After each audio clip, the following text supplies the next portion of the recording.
What's up guys, my name is Ace, and today we got a small but fairly important update in Black Ops 7, primarily targeting the Akimbo XM325, which is the Titan Wield mod that was added a few weeks back, and at least for public matches, it ended up kind of taking over, and it did become more powerful than I anticipated, at least against regular players, or at least more versatile than I anticipated. So they have nerfed that, and then there was a handful of other things as well. But let's start it off with that nerf to the Akimbo XM325. And what they've done here is they just reduced the damage values when using this mod, because previously you dealt the same amount of damage as the regular XM325, but you had two guns that you could fire at the same time, which effectively doubled your damage output. So now up close, for instance, instead of dealing 23 damage, we're dealing 13 damage per bullet. Now, of course, by firing both at the same time, you're still outputting 26 damage per shot, so still a little bit more than a single bullet from the regular XM325. But this does have an impact on our time to kill potential, so let's have a look at the comparison here.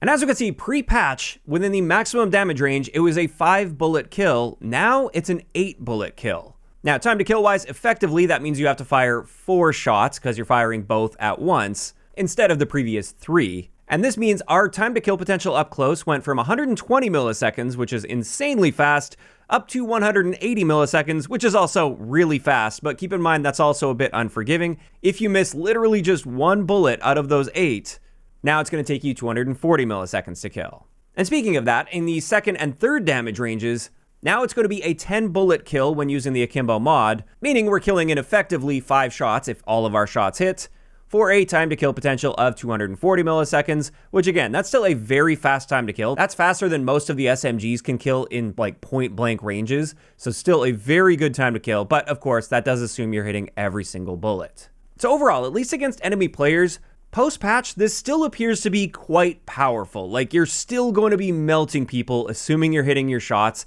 You're just not going to be melting them quite as fast as you were previously, and it's less forgiving for any shots that you do miss. Also, you can see the headshot values there. Generally speaking, headshots are going to be less viable for you in Akimbo mode. Not that you typically would be aiming for the head anyway, but I just wanted to point that out. The breakpoints do change with your headshots with this lower damage value. However, something they also mentioned in the patch notes is they said they're going to follow this up with an additional targeted damage adjustment against score streaks to bring this weapon more in line with other anti-streak builds. And that's something I covered in the video with this as well. This gun, specifically this setup, was by far the fastest method of taking out any streaks in the game, at least any streaks that you can hit with bullets, because you just have such an insane damage output with pinpoint accuracy. Obviously, with them reducing the damage, this also reduced the damage to streaks, but not by a ton. Let's just have a look at side-by-side comparisons. On the left is pre-patch, on the right is post-patch. And as you can see, against a Watchdog Helo, you're definitely killing a little bit slower, but you're still taking that thing out extremely quickly. This is still the best method I'm aware of, at least, for taking out Watchdog Helos. Then another one I tested pre-patch was the Rhino, and as you can see here, again, against the Rhino, we're killing a bit slower than pre-patch, but you're still able to take it out before you overheat. So still an amazing method for taking that out. However, now let's take a look at the VTOL warship. Previously, you could take this thing out before you overheated, and it was insanely fast considering how high of a streak the VTOL warship is. It's kind of insane that you can just insta-delete it like that. Whereas when you look at it post-patch, we can no longer take it out with continuous fire before overheating. And obviously, you don't have to fire it all the way till you overheat. In fact, that would be a bad idea to do it that way. I just wanted to show that you don't have enough damage output now with this without having to pause for a bit to let that cool down. So it is very noticeably worse at killing VTOLs than it was pre-patch. But again, I still think this is likely the best option out there for taking these out. So I definitely understand why they'd probably want to take this nerf a little bit further against streaks, because as I said in the original video, I don't think you should be able to take especially higher end streaks out this quickly. You got to work pretty hard to get those. Of course, there should be viable counterplay. There should be good options for fighting back against those streaks, but literally just insta-deleting them is not good balance in my eyes. So I'll definitely be revisiting this once they adjust this even more. But that's the XM325 nerf. That's not the only thing they did with this update, even though it was the primary thing they did with the update. The second thing is they address an issue with the 2 milliwatt adaptive tactical laser for sniper rifles specifically, because it was giving unintended hipfire to aim down sight accuracy benefit.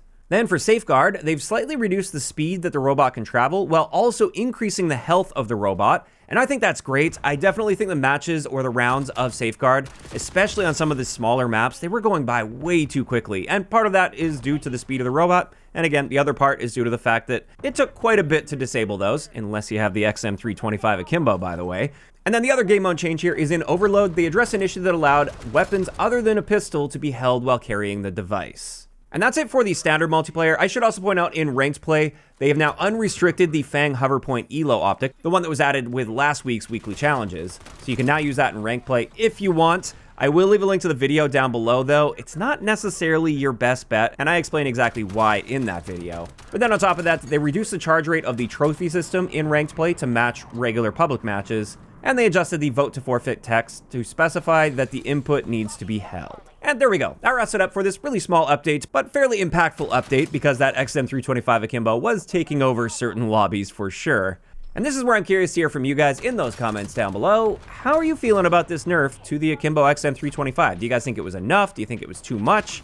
How are you feeling about it in its current state against score streaks? Just let me know all of those thoughts down below. If you enjoyed the video, a like rating is always appreciated, and don't forget to subscribe for more if you haven't already. I'll talk to you guys next time.